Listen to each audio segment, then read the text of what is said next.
3 hours. That's how long I've been sitting in this bar, staring into my drink, hoping whiskey would fix something. It didn't. Just made my head pound. No matter how much I drank, the image of my wife with another man wouldn't go away. I left home without a plan, just jumped in the car and drove nonstop for 2 days, crashing in parking lots, eating gas station junk, barely sleeping. I didn't care where I ended up. Eventually, I pulled into this small town and spotted a glowing sign that promised a traveler's oasis. I took the bait. My plan was simple: drink until the pain disappeared. But I've never been good at holding liquor, probably because my grandma beat the hell out of me the first time she caught me with a beer. That was nearly 20 years ago. I was debating whether to order another round or walk out and disappear when an older guy sat beside me and offered to buy me a drink.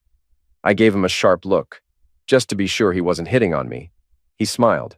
"Relax," he said. "Name's Bill Austin. I've had a beer 3 mornings a week since my wife Mary passed. Never been drunk, I just like the company. People watching helps me make sense of the world." He gestured toward me.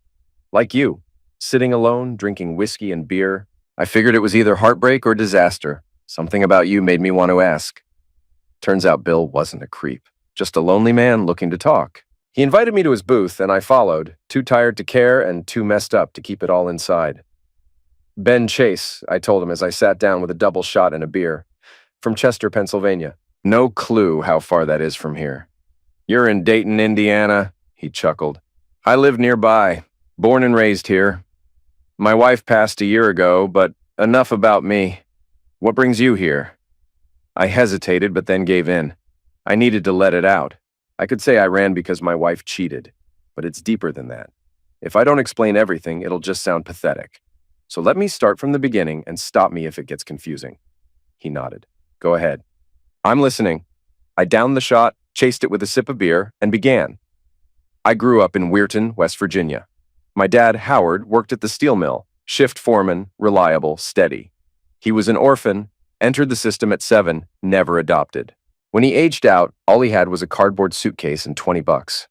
He made a life for himself, joined the union, found an apartment, worked whatever shifts no one else wanted. He never complained. Shift work didn't scare him. He was disciplined, hardworking, and determined to rise. My parents met on the job and dated for a couple of years before Dad proposed. He used his savings to buy them a small 2-bedroom place just outside the city, far from the steel mill's smoke. Mom adored it. She called it a house to be proud of. I still remember her smile when she said that. They waited a few years before having me. Mom quit her job during her pregnancy and spent months turning the 2nd bedroom into a nursery. She painted the ceilings sky blue with white clouds and added a lampshade shaped like the sun. I don't remember much from that time, but that ceiling, it stuck with me. It made me feel safe. My earliest years were full of love and routine. Mom was home with me until I started school. She was small, fair-skinned, blonde, and always carried me on her hip. I went everywhere with her: grocery runs, church, the park. I especially loved the slide because she'd catch me at the bottom with open arms. When I started 1st grade, she returned to work at a nearby doctor's office. Dad wanted her to stay home, but she needed purpose outside the house. Still, she made it back in time to greet me every day after school, and no matter what, dinner together was her rule. That never changed. But when I was 8, everything shifted. One night, I came home expecting dinner and found silence. Mom and Dad were just sitting at the table. No food, no words. I asked what was wrong, and Mom only said she couldn't cook. She made us something simple, but didn't eat with us. She went straight to bed. Dad didn't say much either, just that it was an adult matter. He looked like he'd been crying. "Can we get coffee?" I asked Bill, feeling the weight of the memory. "This is rough to tell." "Of course," he said. "Keep going. It's a powerful story." That week was heavy. The air at home was tense. My parents barely spoke, and our quiet dinners felt like punishment. I was too young to understand it, but I could feel it. Dad was angry, and Mom was hurting. Later, I learned from my grandma that Mom cried constantly and Dad buried himself in work. Soon, Dad stopped coming home for dinner altogether. He started sleeping in a tiny spare room off the hallway, more like a storage closet than a bedroom. One day, I came home from school and saw police cars outside. I ran inside, terrified, but Grandma was there. She caught me before I could reach my parents. I struggled and cried, demanding answers. Finally, she looked me in the eyes and said, "Your mother's okay, but your father, he's gone. It was a terrible accident. He's not coming back." I lost it. I couldn't believe him just leaving, without saying goodbye, without taking me. I kept screaming that it wasn't true. Grandma held me until I broke down, and then she took me to Mom. She was sitting on the floor, hugging her knees, rocking back and forth like she wasn't even there. I tried to hug her, to speak, but she didn't react. I felt completely alone. The house was full of police. I didn't understand what they were doing, only that everything was wrong. Grandma dragged me into the kitchen and wouldn't let me leave. I kept asking where Dad was, but no one gave a straight answer. 3 days later, Mom showed up at Grandma's to bring me home. I hadn't gone to school. I knew something serious had happened. I just didn't know what. But when I saw her walk in, she looked better. She even smiled as I ran to her. She hugged me tight, buried her face in my hair, and just held me. I clung to her like I never wanted to let go. Mom picked me up from Grandma's and said it was time to come home. But something felt wrong the second we walked through the door. Dad's jacket was gone. His boots, his lunchbox, vanished. Even the spare clothes he usually kept by the door were missing. I looked at the empty cot in the living room, and it hit me. Dad had left. When I asked Mom where he was, she told me he'd gone to a better place, and I should pray for him. She didn't say more. But over the next few weeks, it became clear. He was never coming back. I was only 8. I didn't understand the truth until a classmate told me what really happened. "Your dad ended his life," he said. "At home, in the bathroom, your mom found him." That was the day I came home to police swarming the house. That night, I asked Mom directly. She hesitated, then finally told me it was true. She found him. She kept it from me because she didn't know how to explain it. Said he was a good man, just overwhelmed. I told her our priest said taking one's own life was a sin. She got angry and said God would forgive him. After that, Mom never went back to work or church. She stayed home all the time, only going out for groceries or errands with me. She was quiet, detached, but never unkind. She made sure I did well in school, but I could see her fading a little more each day. Almost a year passed. One day, she told me I'd be staying with Grandma for a while. She said she had things to deal with. I didn't want to go, but I didn't have a choice. That Monday, when Mom didn't show up to pick me up from school, I knew something was wrong. Grandma and I drove to the house. I bolted inside before the car even stopped. There was a strange smell. I called out, no answer. I found her in bed still. Her hand was ice cold. Her face was pale and stiff. I knew she was dead. I screamed for my grandmother, and then everything went dark. They said I had some kind of trauma episode. I was a kid. I found my mom dead. What else would you call it? I passed out. Eventually, I moved in with Grandma. I did everything I could to forget. Both my parents left me, just left.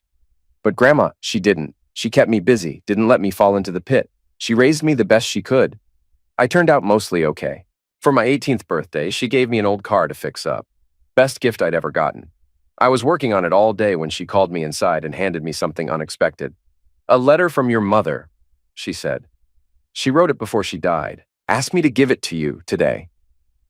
I didn't want it. I was angry. Angry she hadn't stayed. Angry she thought a letter could fix it. I snapped at Grandma, asked why she even bothered keeping it. "She was my daughter," Grandma said calmly. "She and your father had their reasons. We're not here to judge. Do you want the letter or not?" I took it. Didn't open it, though. Just shoved it in a drawer. It sat there for days before I finally worked up the nerve. Even when I read it, I didn't tell anyone what it said. Now, sitting across from Bill, I pulled it from my jacket, worn, folded, fragile, and laid it on the table. "Here," I said. "You read it. Ben, if you're reading this, it means your grandmother followed my wishes and gave you this letter now that you're grown. I know you probably feel like I abandoned you, that I didn't care. But that's not true. I loved you more than you'll ever know. And I hope what I say here helps you understand.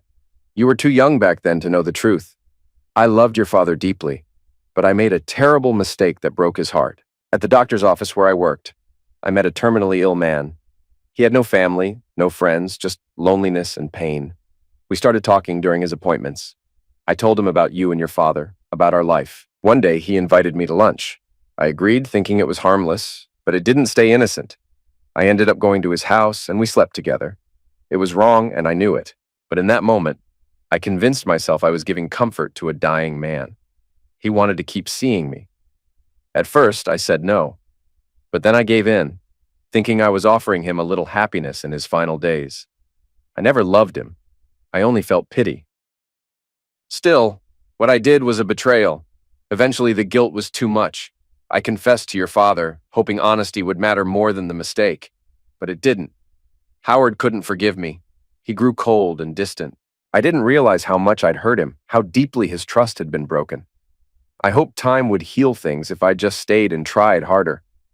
But one day, I went to check on that man one last time. Your father knew where I was going, even though I hadn't told him. And while I was gone, he took his own life. He left a note for me, angry, full of blame. I destroyed it before the police arrived. I deserved every word of it, but I couldn't face it. He died, never forgiving me, and I couldn't forgive myself. I tried to stay strong for you, but the pain never left. It grew louder, heavier, it swallowed everything else. Ben, I'm sorry.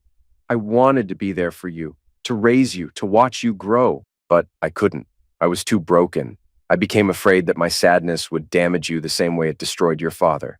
So I made the hardest decision of my life. I'm gone now, and I pray God forgives me. I hope in time you can too. Your grandmother will take care of you. She'll give you what I couldn't anymore. I loved you always. Mom. Bill finished reading and sat in silence, tears in his eyes. I knew that feeling. I'd cried over that letter more than once. Even now, I wasn't sure I'd forgiven her, but I didn't hate her anymore, or my dad. They were both drowning in their own pain. They didn't mean to abandon me, but they did. Still, they were my parents. I loved them. That never changed. After reading her words, things finally made sense. It was tragic, yes, but at least now I understood. I saw the reasons, even if I didn't agree with the choices. I wasn't ready to forgive them for leaving me alone. Maybe that would come with time, but not yet. At 18, I used the college fund they'd set aside for me and earned a degree in chemical engineering. I worked overseas for a while with a major oil company, saw the world, lived the life, but eventually I came back. I wanted to build something real here, at home. Bill, I said, I want to finish the story, but I'm completely wiped out. Haven't slept in days. I just need to lie down. I get it, he said, but don't sleep in your car. Come with me. I've got a spare room, real bed, and no one to use it. Let's get you fed and rested first. I was too tired to argue. We left the bar and walked through quiet streets to his house. Next thing I knew, I was in his kitchen, eating a ham and cheese sandwich and sipping hot coffee. I barely remember the walk. I must have looked half dead. Bill helped me to a small guest room, pulled off my jacket and shoes, and I collapsed into the bed. I was asleep before my head hit the pillow, dead to the world. After Ben finished his sandwich, he could barely stay upright. I helped him to the spare bed, and before I even pulled the blanket over him, he was out cold. Watching him sleep, I saw just how deeply he was hurting. From what little he shared, I could tell the storm inside him wasn't over. And based on my 30 years as a psychologist, I knew where this could lead. He was walking a dangerous line between collapse and survival. I hadn't practiced in over 2 years. When my wife Mary got sick, I stepped away from it all. After she passed, I lost most of my interest in helping others. But something about Ben made me want to help again. He wasn't just broken, he was good. The kind of man who tries to do right, even when everything inside him is falling apart. I pulled off his shoes and jacket, covered him with a blanket, and before leaving the room, quietly slipped his wallet from his back pocket. I found an emergency contact card, his wife's name and number, and jotted it down. Then I returned the wallet and closed the blinds to let him sleep in peace. Later, I sat at my old desk in the room Mary once called my second home. I hadn't been in there for months. I turned on the lamp she gave me one Christmas and felt the weight of memories, but shook them off. I had a task to finish. Using the old landline I kept for patient privacy, number blocked, I called the number I'd copied. The phone rang once. Ben, is that you? Please say something. Is this Mrs. Chase? Annabeth Chase? Yes, who is this? Is Ben okay? My name's Bill. Ben is safe. He's resting here. He's emotionally drained and needs time to recover. I need to talk to him. Please. I need to explain. He saw something, but he doesn't understand. I'm not letting you speak to him right now. He's not in a place where that would help. Frankly, I believe you're the reason he's in this state. If you truly care, let him breathe. There was a pause, then her voice softened. What did he tell you?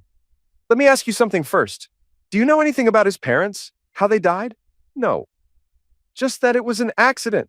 He never wanted to talk about it, so I didn't push. I sighed, now certain. She didn't know. That made her careless, maybe selfish, but not cruel. Still, to Ben, her betrayal must have looked just like what happened to his parents. His mother cheated. His father took his own life. And then she followed. Now history was repeating itself, and Ben was the one trapped inside it. I'm a psychiatrist, I told her calmly. I'll speak with Ben more and figure out the next steps. For now, stay away. Think carefully about what you've done and what you plan to say to him, because his state is more fragile than you realize. I don't understand. Please, let me talk to him. Goodbye, Mrs. Chase. Take what I said seriously. I hung up. Then I went back to the kitchen, reheated some leftovers, and started planning. I may not hold a license anymore, but I still had a duty to this man. Ben was on the edge, and I knew how easy it would be for him to fall. That call with his wife sealed it. I wasn't letting him walk out of here broken. After hanging up, I collapsed on the kitchen floor, sobbing. I hadn't heard from Ben in 2 days, and now some stranger, Bill, refused to let me speak to him. My worst fear had come true. I'd lost him. It was one mistake, just once, but that didn't matter. Ben walked in, saw me with George Jenkins, and left without a word. Now he was gone, and I couldn't reach him. Bill's warning that Ben was in a dangerous state shook me, but I didn't believe Ben would ever hurt me. He loved me. If I could just explain, he'd understand. He always had. I met George 5 weeks ago while volunteering at Mann House. He introduced himself as a financial consultant with a passion for giving back. He was charming, good-looking, and easy to talk to. We worked side by side at the shelter, and I let the casual flirting go too far. It felt harmless, until it wasn't. Ben had been working long hours on a massive oil refinery project, barely home. I was lonely. That's not an excuse, but it's part of the truth. When George invited me over, I should have said no. Instead, I said yes, and Ben caught us. Now, as I sat at the kitchen table, I tried to remember the beginning, how it all started with Ben. We met when I was a commercial realtor. He called one afternoon asking about an industrial property. I offered to show it to him myself. When we met, he was confident, kind, and so handsome, with intense eyes that made me forget how to speak. Still, I kept it professional, and he signed a letter of intent that day, a major deal, a major commission. 2 weeks later, after wrapping up paperwork, he invited me to dinner. I surprised myself by saying yes. That evening changed my life. Ben was fascinating. He spoke of faraway countries, wild stories from oil rigs, and life with a quiet steadiness that pulled me in. At the hotel bar, I let loose with a couple of daiquiris while he stuck to beer. I got tipsy fast. Ben noticed and brought me up to his room so I could sober up. He was a gentleman. Ordered coffee, stayed calm, never crossed a line. But when I finally sobered up and stood to leave, he gently pulled me in and said he didn't want the night to end. Neither did I. I remember leaning into his arms, the scent of him, the warmth, the calm. It felt like the beginning of something real, and it was.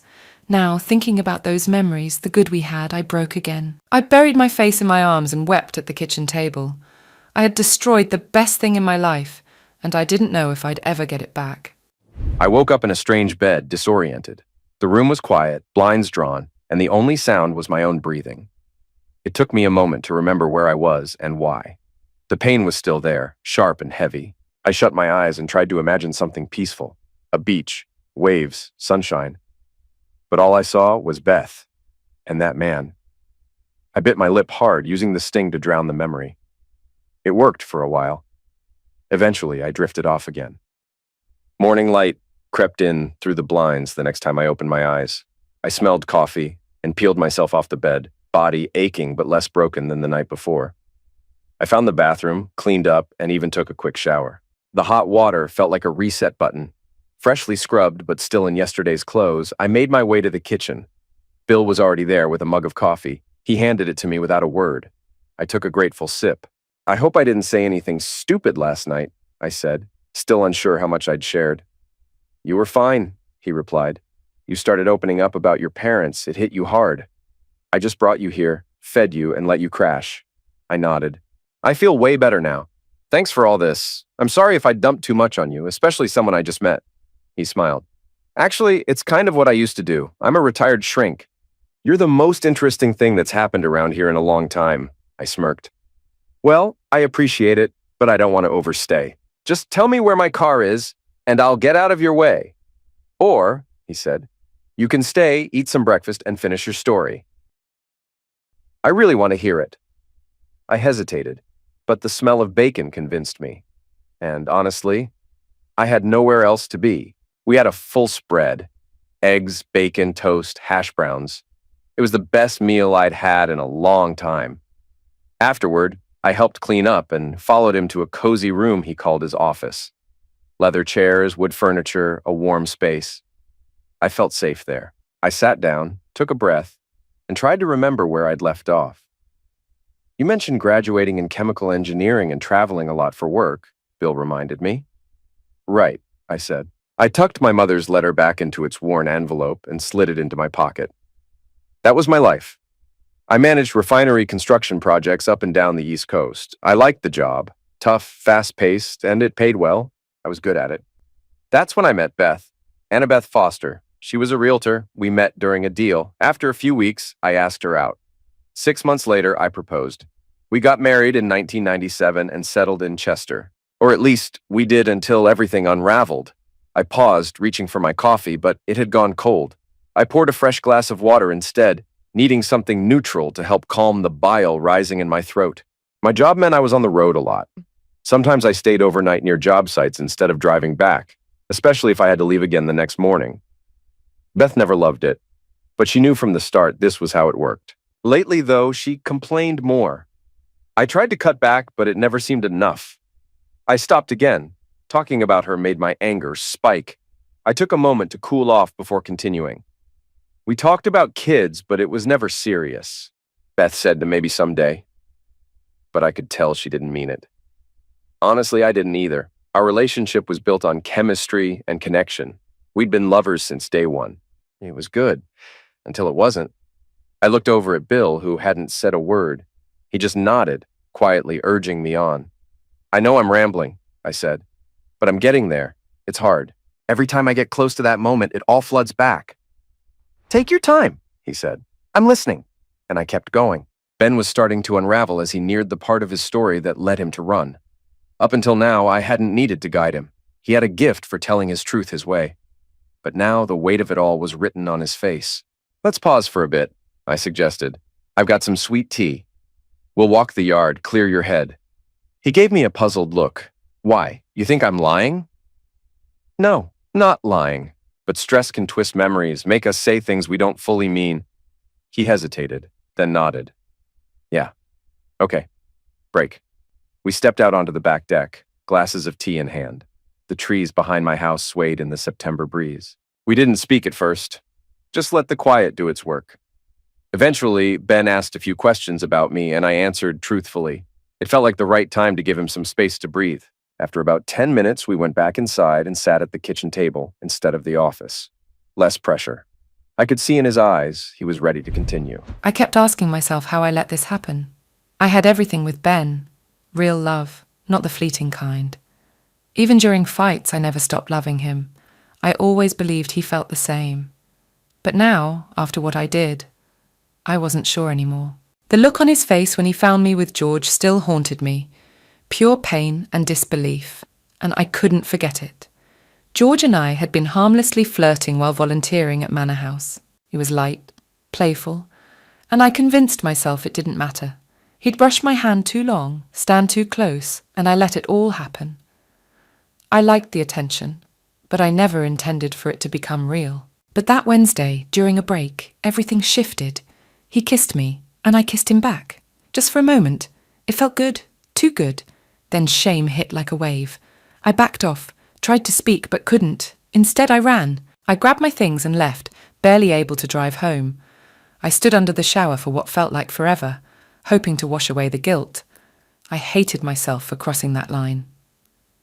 Later, I cooked dinner, trying to act normal when Ben got home. I told myself it meant nothing, but deep down, I knew I couldn't work with George again. I'd lost control once. What if it happened again? That night, Ben and I shared dinner, laughed, went to bed like everything was fine. He was happy, but I wasn't. I knew something inside us had changed, even if he didn't see it yet. The only time I felt a flicker of guilt was when Ben asked me what had gotten into me. I brushed it off with a joke about watching too much Oprah. I quit volunteering as planned, and after a few weeks, things felt normal again. Ben was home early every evening, work was local, and our routine settled into something comfortable. Life was calm.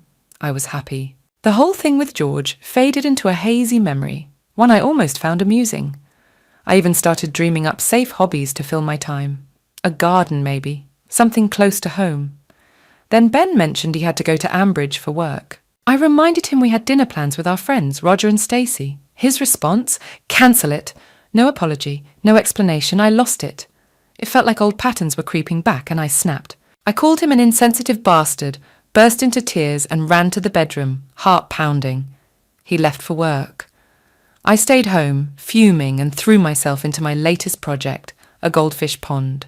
We'd started it together, a peaceful little retreat surrounded by flowers and a bench. I used to love it. Now, even that felt soured.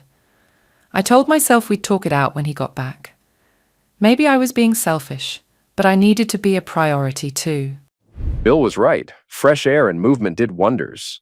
I hadn't realized how tightly wounded I was until the sun melted the tension from my shoulders. We talked about nothing in particular, and it gave my mind a break. It struck me how quickly I'd opened up to this man I barely knew. Something about him felt safe, and I was ready to learn more.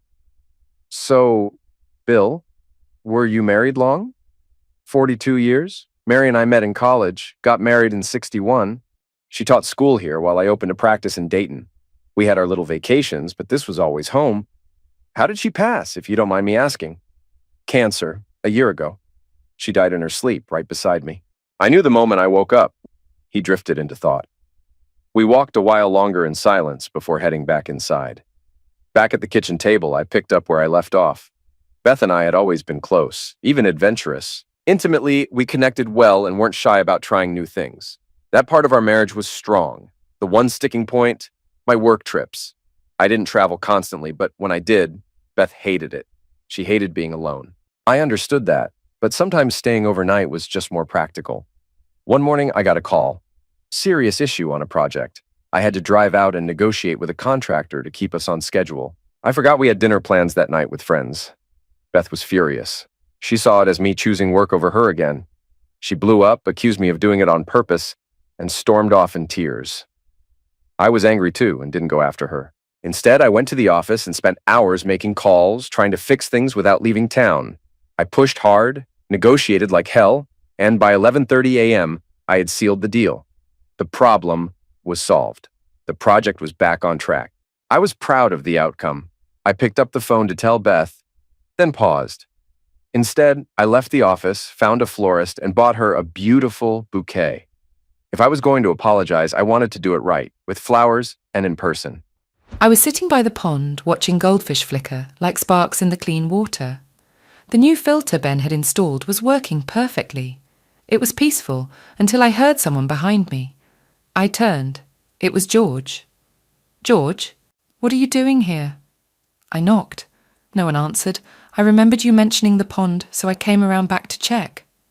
George, you shouldn't be here. Please, just leave. I came to apologize. I don't want to lose what we had. Can't we fix it?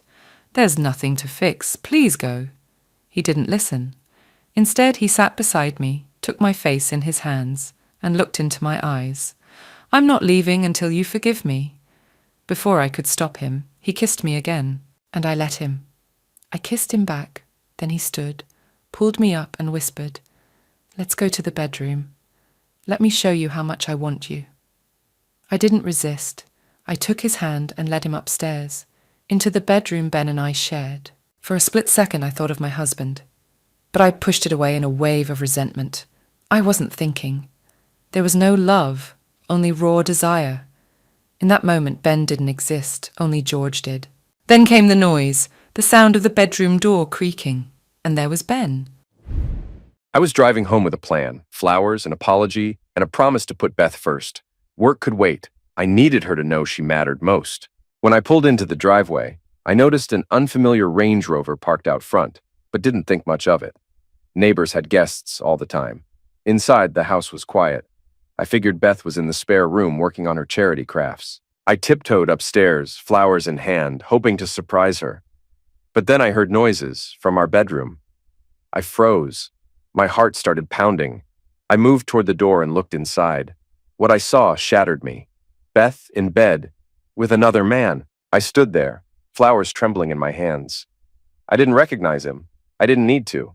The betrayal on her face said it all. She wasn't sorry. She was enjoying it. I dropped the bouquet and ran, down the stairs, out the door, into my car. I didn't call. I didn't leave a note. I just drove. And now, sitting with Bill, telling him everything, I felt hollow, but oddly relieved. The weight of silence had been heavier than the story itself. Seeing Ben standing there destroyed me. I couldn't move, couldn't speak. He wasn't supposed to be home. I thought he was hours away, but he had seen everything. Panic hit like a wave. I rushed after him, but stopped when I stepped on something. The flowers, scattered on the hallway floor. I collapsed. Everything broke at once. My breath, my composure, my heart. I just sat there, knees drawn up, surrounded by the flowers he brought to make peace. I couldn't breathe, couldn't cry, just froze. George appeared in the hallway, confused, asking what happened. He hadn't seen Ben. He didn't understand. I couldn't explain. I was exposed, physically, emotionally. Suddenly, everything that had felt exciting became vile. Just a stupid, filthy mistake, a betrayal I couldn't undo. I ran to the bathroom, slammed the door and threw up. George knocked, asking if I was okay. I said nothing, just curled up on the cold tile floor, ashamed and alone. Eventually, he left. I turned on the shower and stood under the stream, trying to wash it all away. But shame doesn't rinse off so easily. I didn't know where Ben went, or if he'd ever come back. And honestly, I wouldn't blame him if he didn't. I had no excuse. No defense, only guilt and silence. Everything made sense now. Ben wasn't just reacting to betrayal. He was reliving it. When he was a child, his mother cheated. His father couldn't bear it and took his own life. Overwhelmed by guilt, his mother followed. At the time, Ben was too young to understand fidelity or infidelity. All he knew was his parents left him, alone. Even though he eventually learned the full story at 18, the damage had already been done. That knowledge came too late to change how it shaped him. Now, history was repeating itself. Annabeth's affair didn't just hurt. It triggered something deep. To Ben, it wasn't just cheating. It was the first domino, and he already knew how the line of dominoes fell. His mother cheated. His father died. Then his mother. And now, his wife had crossed the same line. That's why I warned Beth to stay away from him for now. Her timing was catastrophic. She had no idea she was poking at an old wound that had never really closed. I checked my watch and realized we'd talked for hours. Morning had turned to late afternoon. I suggested grabbing dinner and continuing our talk afterward. Ben was hesitant at first, saying he'd told me everything. I chuckled and told him we were just getting started. He tensed, but I lightened the moment with a joke and suggested we head back to the bar where we first met. He agreed. Telling Bill everything drained me. I felt like I'd just worked a full shift in a steel mill. My whole body ached. Mind, soul, even my back. When he suggested dinner, I didn't really want to talk more, but food and beer sounded good, so we went. The bar was busier than the night before, buzzing with people. Bill seemed to know half the room. Everyone greeted him. He fit in easily, smooth, confident.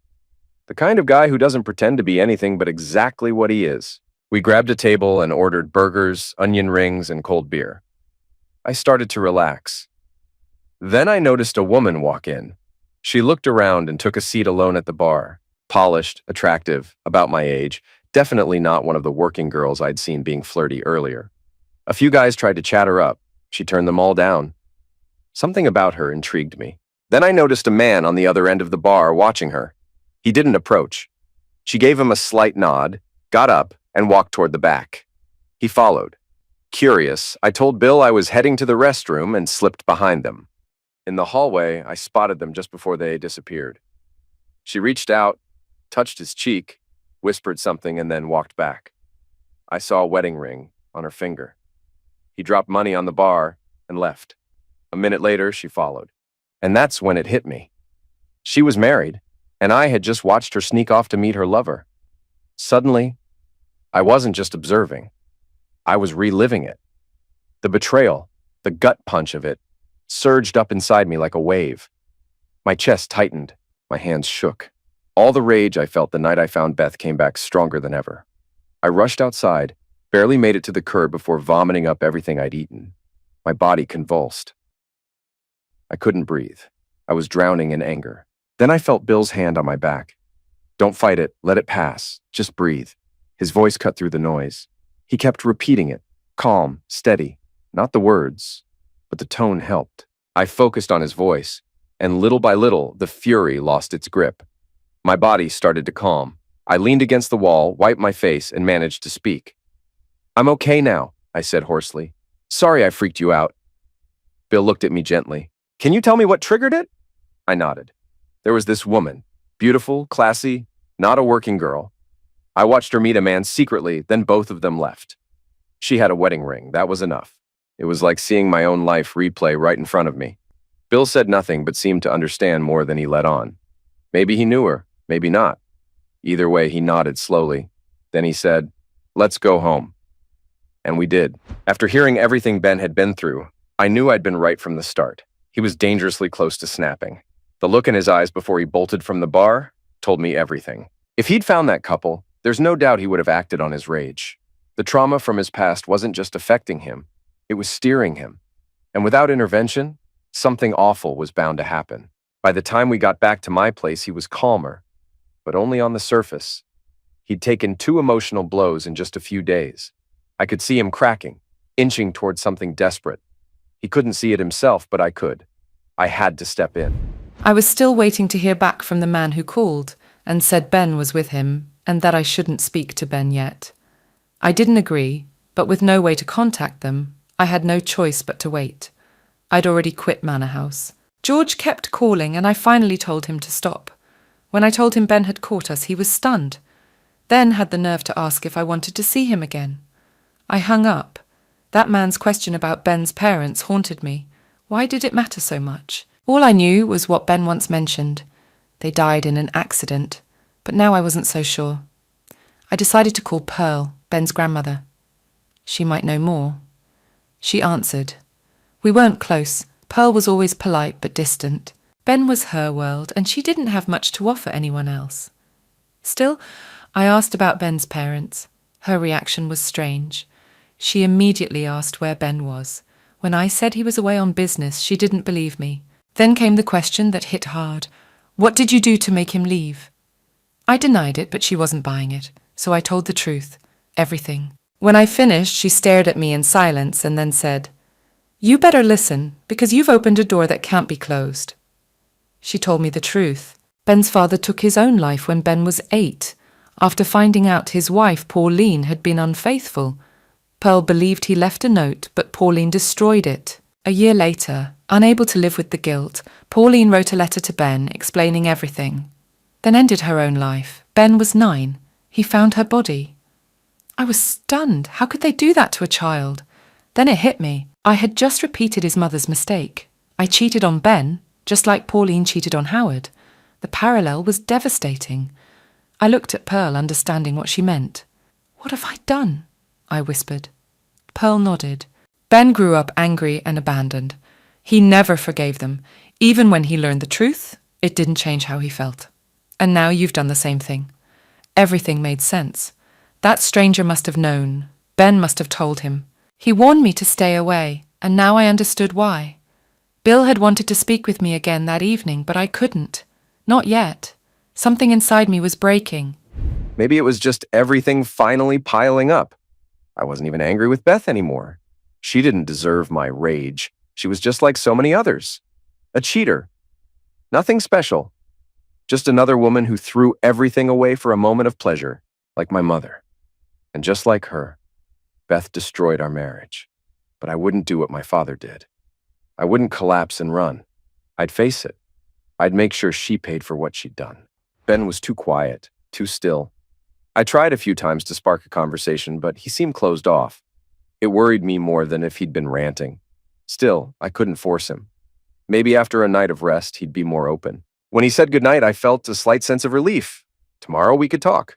Tonight, sleep might help ease whatever storm was brewing inside him. I woke before dawn, packed in silence, and carried my bags to the car. I'd made up my mind the night before. It was time to end this charade.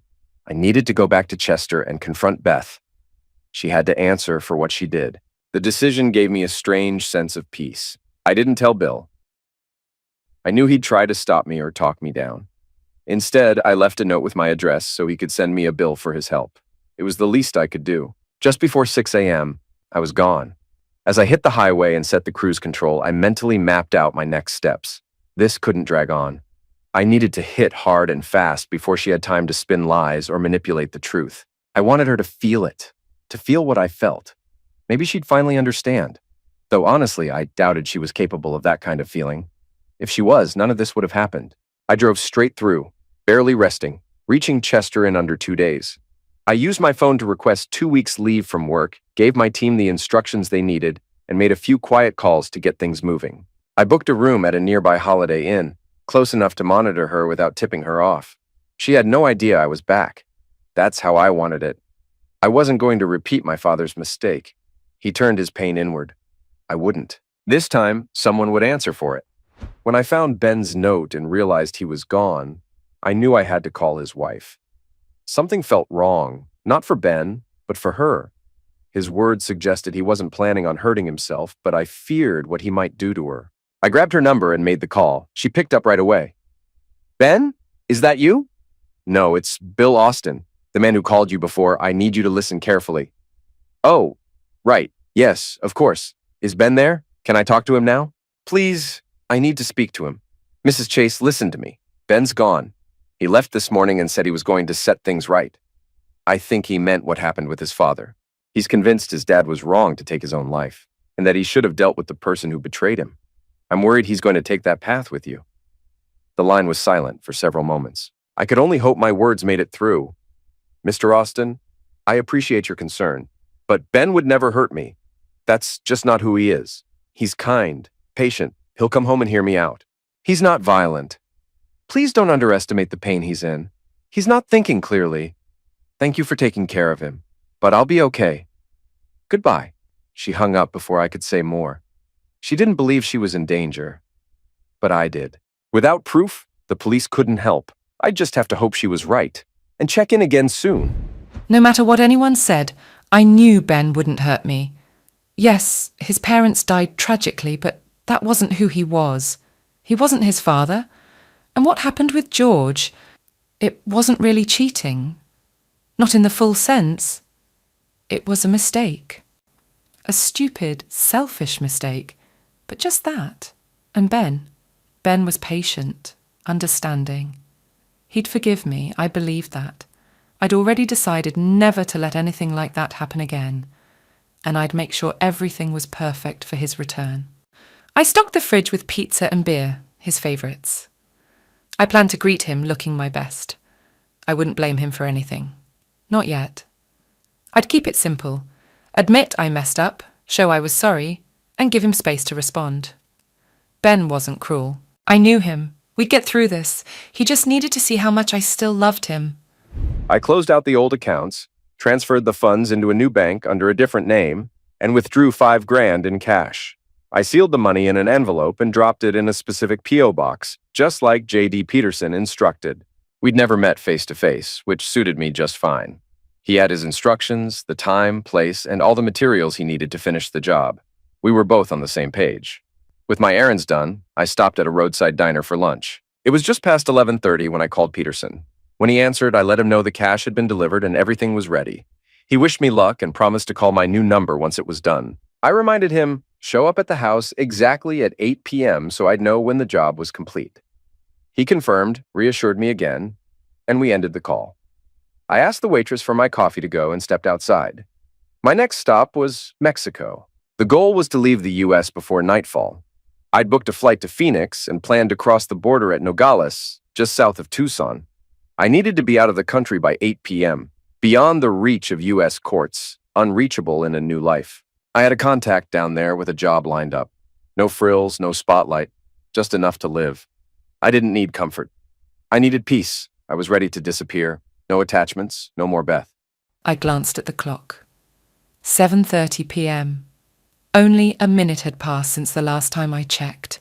My nerves were eating me alive. Part of me couldn't wait to see him. The other part dreaded it. What if he couldn't forgive me? What if I destroyed everything? I wasn't sure I could live without him. But this was Ben. Kind, patient Ben. He wasn't the kind of man to hold grudges. I'd made a terrible mistake, yes, but it was just that. A mistake. One I'd never repeat. I had to believe he'd see that. 7:35. I peeked in on the pizza. It was baking perfectly. The beer was chilled, the fridge stocked just in case. I'd timed the food to be ready at 8 sharp. A hot pizza and a cold beer, Ben's favourites. If I could just create the right moment, maybe he'd listen. Maybe he'd understand. I crossed into Mexico at 7:21 p.m., right on schedule. That gave me time to hit a little bar I'd visited once before. At 7:50, I parked the car, locked it, and stepped inside. The place was dim and quiet, exactly what I needed. I found a seat and a friendly waitress came to take my order. She smiled when I spoke Spanish. She was beautiful, but I wasn't interested. Women didn't mean anything to me anymore. I checked my watch. 7:55. 5 minutes. 7:55 p.m. Just 5 minutes to go. I wasn't sure if Ben would come right on time or try to keep me waiting as some sort of punishment. Either way, I'd wait. The only thing that mattered was that he showed up. I'd never felt more anxious in my life. What would he say? Would he give me a chance to explain? When the clock finally struck 8, the doorbell rang. My heart jumped. He came. I smoothed my hair, took one last look in the mirror, and walked to the door. But when I opened it, the man on the porch wasn't Ben. He was tall, dark-haired, and had a sharp, unkind look in his eyes. Cold, detached. We stared at each other for a moment before I found my voice. "You're not Ben. Who are you? Where is my husband?" He asked calmly. "Are you Annabeth Chase, Ben Chase's wife?" I hesitated. "Yes, I'm Beth. Who are you?" "I've been sent by your husband. He asked me to deliver this to you personally." He reached into his coat pocket. It was exactly 8 p.m. by my watch. Peterson should be at the house right now, ringing the bell. I stared at the second hand tick forward. That was it. The moment everything changed. It was done. Freedom didn't feel as sweet as I imagined, but it was a clean break. There was a faint sadness mixed in, but also relief. I finished my drink, stood up, and walked out into the night, heading farther south. He pulled out an envelope and handed it to me. With no other option, I took it. Then he unfolded a piece of paper and began to read from it. "Annabeth Chase, you are hereby served. These are the divorce papers signed and filed by your husband, Ben Chase. As his representative, I've included a full asset summary. Inside, you'll find checks for your portion of the joint accounts. All shared credit lines have been closed.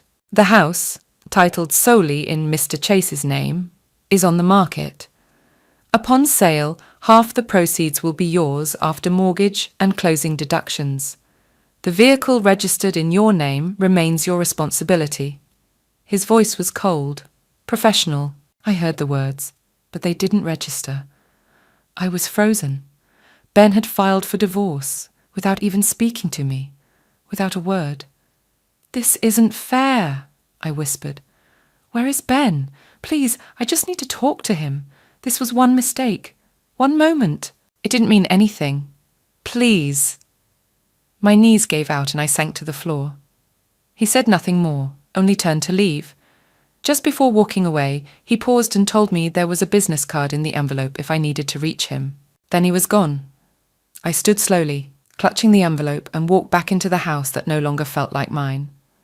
Ben had answered me, without a single word. He couldn't forgive me, wouldn't even try. He'd seen in me what he saw in his mother. Betrayal. And he left, just like his father had. But where his father had chosen death, Ben chose disappearance. He chose to live without me, like father, like son. But this time, he walked away.